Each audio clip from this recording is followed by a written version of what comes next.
안녕하세요. 오늘부터 구급 따라잡기 강좌를 진행하게 된 강나연입니다.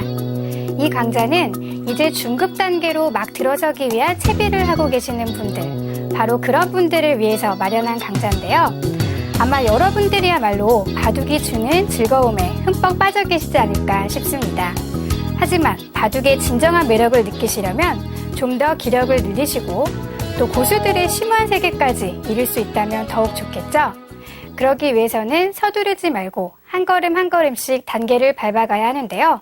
바로 제가 여러분들의 기력 향상에 도움을 드릴 수 있는 좋은 친구가 되어드리고자 합니다. 저도 최선을 다해서 노력할 테니까요. 여러분들도 열심히 공부하셔서 많은 발전 있으시길 바랍니다.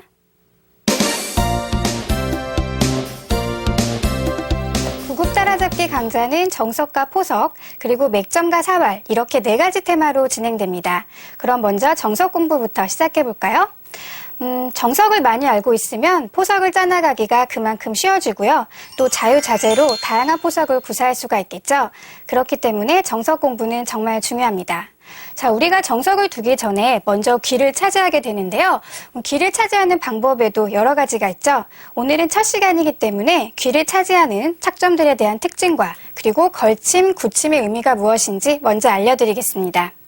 자, 귀의 착점 수에는 일단 화점, 그리고 삼삼, 또 소목, 고목, 외목 이렇게 5가지가 주로 쓰이게 되고요. 화점과 소목이 특히 많이 쓰이고 있습니다. 이 착점들에는 각각의 특징이 있는데요. 그것을 잘 알고 사용하셔야겠죠. 자, 먼저 화점을 살펴볼까요?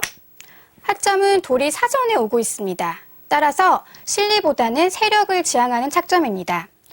만약에 백이 이렇게 삼삼으로 들어오게 된다면요. 어느 한쪽으로 막아서 정석이 진행되는데요. 자, 삼삼으로 들어왔을 때 이루어지는 가장 기본적인 형태입니다. 만약 이 정석을 아직 모르고 계시는 분들이 있으시다면 이 기회 확실히 익혀두시기 바라고요. 자, 이렇게 젖혀 있는 데까지 이렇게 진행이 되고 나면 물론 처음에 흑이 귀를 차지했었지만 삼삼으로 들어온 이상 백이 실리를 모두 차지하게 되었죠. 그렇다면 이것은 흑이 나쁜 결과일까요? 그렇지 않습니다. 지금 백이 실리를 차지했지만 흑은 굉장한 세력을 얻었죠. 자, 여기서 이제 여러분들이 세력의 의미를 잘 이해하셔야 하는데요. 실리가 현금과 같다면 세력은 투자와 같다고 할 수 있습니다. 이 세력을 앞으로 어떻게 운영해 가느냐에 따라서 그 가치는 상당히 달라질 수 있겠죠. 자, 그렇다면 지금과 같은 경우는 상변에 큰 집을 구축할 수도 있고요. 또 싸움이 벌어진다면 이 가치는 더욱 빛을 발하게 될 것입니다. 그래서 백으로서도 이렇게 너무 때이르게 삼삼으로 들어오는 것은 좋은 방법이 아닙니다. 포석에서 너무 일찍 삼삼에 들어가는 분들이 계신데요. 그것은 때를 잘 파악해서 들어가셔야겠죠. 자, 다음은 삼삼을 살펴보겠습니다. 삼삼은 화점과 반대로 세력보다는 실리를 지향하는 수이죠. 자, 이렇게 위에서 씌어오게 된다면요. 흑은 어느 한쪽으로 밀어서 이것은 삼삼에서 이루어지는 가장 기본적인 정석인데요. 백이 이렇게 2칸을 벌리고 다시 날일자 이렇게 2칸 벌리는 데까지 기본 정석이 진행되고 나면요. 자, 이것은 처음 목적대로 흑이 귀의 실리를 차지했지만 대신 백에게 세력을 빼앗겨서 중앙의 주도권을 내어주게 되었죠. 그렇다면 이것은 또 흑이 나쁜 결과일까요? 그렇지 않습니다. 지금 처음에 목적대로 실리를 차지했기 때문에 만약 여러분들이 실리를 좋아하는 취향을 가지고 계시다면 이렇게 삼삼을 두는 것도 좋은 방법이 됩니다. 자, 다음으로는 이제 소목과 고목 그리고 외목을 살펴봐야 하는데요. 사실 그 3가지는 비슷한 원리가 적용됩니다. 그래서 가장 많이 쓰이는 소목을 대표적으로 살펴보겠습니다. 소목의 장점은 무엇일까요? 자, 소목은 이렇게 한 수를 더 들여서 귀를 굳혀가게 되면 실리를 매우 안정적으로 확보할 수가 있습니다. 우리가 이렇게 귀에서 한 수를 더 들여서 두어가는 것을 굳힘이라고 표현하는데요. 자, 그렇다면 화점의 굳힘은 어떨까요? 똑같이 이렇게 날일자로 굳힘을 했다고 봤을 때 이것은 아직 귀의 실리를 완전하게 차지했다고 볼 수는 없습니다. 왜냐하면요. 훗날 이렇게 밑으로 들어오는 맛도 있고요. 또 삼삼으로 들어가는 맛도 남아있는 상황이죠. 그래서 아직까지 귀의 실리가 완전하지 못한 모습입니다.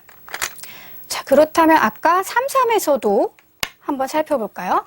똑같이 나를자 굳힘을 했다고 봤을 때요. 자, 이것은 어떤가요? 다음에 이렇게 백이 다가오는 맛이 약간 신경 쓰이죠? 소목의 굳힌 모양과 비교해 봤을 때 이것이 훨씬 안정적이라는 것을 알 수가 있습니다. 자, 하지만 소목은 굳히는 수가 좋은 대신 또 그것을 방해하러 오는 걸치는 수도 아주 좋은 수가 됩니다. 자, 이렇게 걸쳐 왔을 때 이제부터는 이 귀의 주도권을 백과 흑이 서로 치열하게 다퉈가게 되는데요. 화점에서도 물론 걸침이 있습니다만 이것은 귀에서 조금 멀어진 걸침이기 때문에 아직까지는 흑이 더 주도권을 잡고 있습니다. 하지만 소목에서는 가까이 걸쳐오기 때문에 역시 주도권을 싸고 치열한 전투가 벌어지게 되죠. 그래서 소목 정석이 화점 정석보다 어려운 것도 바로 이런 이유에서입니다. 자, 이제 이렇게 특징을 살펴보았는데요. 여기에서 중요한 사실은 우리가 바둑을 둘 때 화점이나 소목만 두어가는 것이 아니라 같이 두어가는 경우가 많이 있죠. 그럴 때 소목의 굳힘과 걸침이 더 시급하고요. 그 다음에 화점과 삼삼을 굳혀가거나 걸쳐간다는 것. 이것을 꼭 기억해 두시고요. 그럼 다음 포석 강좌로 넘어가겠습니다. 합판의 바둑은 초반과 중반, 종반으로 나뉘어집니다. 여기서 초반에 해당하는 것이 포석, 그리고 중반이 전투, 종반이 끝내기라고 할 수 있는데요. 포석이란 그렇다면 중반에 다가올 전투에 대비하는 준비 단계라고 볼 수가 있습니다. 자, 그런데 우리가 보통 초반에서는 큰 자리, 요철을 차지하게 되는데요. 하지만 때로는 포석에서도 전투가 일어나는 경우도 있습니다. 자, 지금 이 장면을 보실까요? 포석이 진행되고 있는데 큰 자리가 많이 남아있죠? 지금 이쪽 소목도 아직 결정이 되어 있지 않고요. 또 좌상계의 화점도 아직 정리가 되어 있지 않은 모습입니다. 자, 그렇다면 여기서 가장 큰 곳은 어디가 될까요? 제가 앞서서 소목의 굳힘과 걸침이 매우 시급하다고 말씀을 드렸는데 지금도 그럴까요? 자, 아마 이쯤 되면 여러분들의 눈길이 하변에 쏠려 계시지 않을까 싶은데요. 그런 발상을 떠올리셨다면 아주 감각이 좋으신 분이십니다. 자, 그렇죠. 지금 이 하변의 백이 굉장히 엷은 모습입니다. 따라서 흑으로서는 지금 이렇게 들어가고 싶은 곳이죠. 이렇게 들어가게 되면 백이 양쪽으로 분단이 돼서 많이 시달릴 것 같은데요. 뭐 뛰어나온다면, 네, 이렇게 뛰어나온다면 다시 한번 이렇게 뛰어나가서 어떤가요? 지금 흑이 주도권을 잡고 있는 모습이죠. 네, 이렇게 좋은 자리를 빼앗길 수는 없습니다. 따라서 지금 큰 자리가 많이 있지만 지금과 같은 경우는 하변의 전투가 더 시급하다고 볼 수 있겠죠. 자, 이제 이러한 현상은 현대 바둑이 굉장히 치열하고 또 급박해지면서 더 많이 일어나고 있는 현상인데요. 아마 여러분들도 프로 기사들의 실전에서 귀가 아직 비어 있는데 막 다른 곳에서 전투가 벌어지고 있고 그런 경우를 많이 보셨을 거예요. 자, 그것이 바로 바둑의 흐름이라고 할 수 있는데 하지만 여러분들 기력에서는 일단은 포석의 원리에 충실하는 것이 좋습니다. 따라서 지금과 같은 특수한 경우를 제외하고는 포석은 준비 단계라는 것 잊지 마시고요. 큰 자리를 먼저 차지해 놓은 후에 중반전에 들어가서 전투를 벌이시는 게 좋습니다. 자, 우리가 포석을 잘 짜놓으면 중반전을 굉장히 유리하게 이끌어갈 수 있겠죠. 그렇기 때문에 포석에서도 기술을 습득하는 것이 중요한데요. 그 전에 포석의 원리를 이해하셔야 합니다. 그래서 제가 앞으로 몇 강좌에 걸쳐서 포석의 원리에 대해서 설명을 드리고요. 그 이후로 포석 기술을 하나씩 익혀가도록 하겠습니다.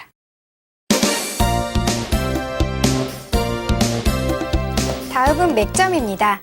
오늘은 돌을 잡는 맥점에 대해서 알아볼 건데요. 우리가 돌을 잡기 전에 그 돌이 과연 잡아서 효과가 큰 돌인지 아니면 그렇지 않은 돌인지를 판단하는 것이 더욱 중요합니다. 자, 여기를 보시면요. 지금 흑 두 점이 이렇게 있는데요. 이 두 점을 반드시 잡아가야 하는 걸까요? 이런 장면에서 이제 여러분들이 이 두 점을 살리고 싶어서 이렇게 꼬부려 나오는 경우가 있는데요. 이것은 매우 좋지 않은 수입니다.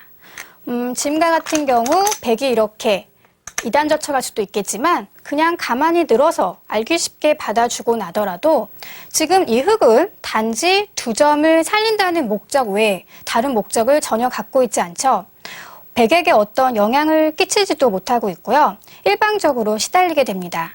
물론 달아날 수는 있겠지만 달아나는 과정에서 많은 피해를 입게 되겠죠. 이렇게 일방적으로 시달리는 모양을 만드는 것은 바둑에서 아주 좋지 않습니다. 자, 그렇다면 흙이 살려나갔을 때 나에게 전혀 피해가 없는데 굳이 내 돌을 하나 투자해서 이렇게 잡으러 가는 수도 둘 필요가 없겠죠. 자, 여러분들이 이렇게 맛있는 먹이가 있으면 잡고 싶은 충동이 일어나게 되는데요. 하지만 이것은 헛수가 될 수 있습니다. 또 지금과 같은 정면에서는 나중에 이렇게 붙이는 맥점을 오히려 허용하게 돼서 이적수가 될 수도 있겠죠. 그렇기 때문에 이렇게 패석은 잡지 않고 가만히 놔둔다는 것, 그것을 기억해 두시고요. 그와 관련해서 문제를 하나 풀어보도록 하겠습니다. 이 문제는 요석과 패석을 구분짓는 아주 좋은 문제입니다. 자, 이것은 너무 쉬운 문제가 아니냐고 생각하면서 이렇게 양단수를 쳐가는 분들이 계실 것 같은데요. 그것은 좋은 수가 아닙니다. 자, 지금 이쯤 되면 백이 아마 이쪽으로 있겠죠. 그러면 이렇게 두 점을 잡게 되는데요. 이 두 점은 잡아봤자 패석입니다. 자, 그렇다면 다시 문제로 돌아가 볼까요? 네, 여기서는 이렇게 단수를 쳐서 이 두 점을 잡는 것이 좋은 방법이죠. 지금 이렇게 있는 것은 자충이 되어서 더 많이 잡히게 됩니다. 따라서 백은 이 두 점을 살릴 수가 없는데요. 이 두 점은 이쪽 두 점보다 훨씬 가치가 큰 곳입니다. 그 이유는 여러분들도 아시겠지만 지금 이 네 점, 흙 네 점을 살려내올 수 있는 좋은 구실을 하고 있기 때문입니다. 여러분들이 바둑을 두어 가실 때 요석과 패석을 잘 구분하셔서 요석을 잡아가야 한다는 것 명심하시기 바라고요. 그럼 다음 사활 공부로 넘어가 보겠습니다. 바둑에서 가장 중요한 것은 역시 수익기입니다. 아무리 모양 좋게 두시는 분들도 전투에서 힘이 딸리시면 바둑을 이겨가기가 쉽지 않겠죠. 그래서 보통 그 사람이 강한가 그렇지 않은가를 판단할 때는 수익기 실력을 보게 되는데요. 수익기를 강해지려면 역시 살 문제를 많이 푸는 것 외에는 왕도가 없습니다. 여러분들이 너무나 좋아하시는 세계적인 바둑 천재 이세돌 구단도요. 어렸을 때 그 선마을, 비금도라는 선마을에서 자라는 동안 아버지가 매일 밭에 일하러 나가기 전에 사활 문제를 내주시고 또 돌아와서 검사를 해주고 그렇게 매일을 반복했다고 해요. 그래서 아마 이세돌 구단이 이렇게 세계 최강의 수익기 실력을 갖게 되지 않았나 하는 생각이 드는데요. 여러분들도 앞으로 사활 문제 많이 푸시기 바랍니다. 자, 오늘의 문제입니다. 네, 흙으로서 백을 잡는 문제인데요. 이것은 궁도와 관련된 문제입니다. 백을 잡을 수 있는 궁도를 만들어야 하는데요. 먼저 이렇게 가만히 들어가는 수를 생각하기 쉽죠. 자, 하지만 이것은 물론 백이 이렇게 막아만 준다면 다시 흙이 이렇게 들어가서 지금 이 두 점은 따내더라도 흙이 이렇게 다시 한 점을 따내게 되면 어떤가요? 백이 잡힌 형태이죠. 네, 이렇게만 둬주면 쉽게 잡을 수가 있는데요. 하지만 아까와 같은 장면에서 이렇게 들어갔을 때 백이 이렇게 막아주는 것이 아니라 한 점을 따내는 수가 좋은 수가 됩니다. 자, 이 문제는 여러분들 여기에 지금 공배가 하나 비어있죠. 그것이 바로 포인트인데요. 자, 흙이 백을 잡으러 가려면 계속해서 이쪽을 들어와야 되죠. 여기서 만약에 공배가 이쪽이 차져 있다면 백이 이렇게 단수를 쳐갈 수가 없습니다. 지금 자충이 돼서 흙에게 잡아먹히게 되죠. 그런데 지금 보시면 이렇게 공배가 하나 비어있는 형태입니다. 그래서 백이 이렇게 단수를 쳐오는 것이 가능하죠. 지금은 자충이 아닙니다. 그래서 흙은 이 세 점을 살릴 수는 없기 때문에 결국에는 이렇게 진행이 되는데요. 자, 이 세 점을 백이 따내게 되면 흙이 다시 한 점을 따내더라도 백이 다시 막아서 어떤가요? 지금 두 집을 내고 백이 살아가게 되었죠. 그렇기 때문에 아까와 같이 그냥 이 형태에서 그냥 이렇게 들어가는 것은 백이 먼저 따내서 공배가 비어있기 때문에 살아가게 됩니다. 자, 그렇다면 다시 문제로 돌아가 볼까요? 이쯤 되면 아마 여러분들이 눈치를 채시지 않을까 싶은데요. 사활 문제를 푸는 가장 기본적인 요령은 적의 급소, 즉 상대의 급소가 나의 급소가 될 자리가 많다는 것이죠. 지금 이렇게 들어갔을 때 백이 이쪽을 따내서 살았기 때문에 그 자리를 먼저 이렇게 나가는 것이 좋은 수가 됩니다. 백이 만약 2점을 이렇게 따낸다면 흑이 다시 이 자리를 들어와서 지금 이것은 백이 2점을 잡더라도요. 결국에는 이렇게 흑이 다시 이 한 점을 잡아먹게 돼서요. 백이 살 수가 없는 궁도이죠. 자, 그렇다면 백으로서는 흑이 이렇게 나왔을 때 최대한 궁도를 넓혀가야 하는데요. 이것은 어떤가요? 이렇게 들어가서 쉽게 백을 잡을 수 있는 모습입니다. 자, 여러분들이 사활 문제를 풀 때 이렇게 궁도를 좁혀가는 수를 잘 찾으신다는 것, 그것을 유념해 두시고요. 자, 이제 이렇게 해서 오늘 강좌 모두 공부를 해보았습니다. 기초공사가 튼튼한 집이 잘 무너지지 않듯이요. 여러분들도 차근차근 기본기를 익혀나가신다면 어느 순간 놀랍게 향상된 모습을 발견하실 수 있을 겁니다. 그럼 오늘 강좌 여기서 마치고요. 저는 다음 시간에 찾아뵙겠습니다. 안녕히 계십시오.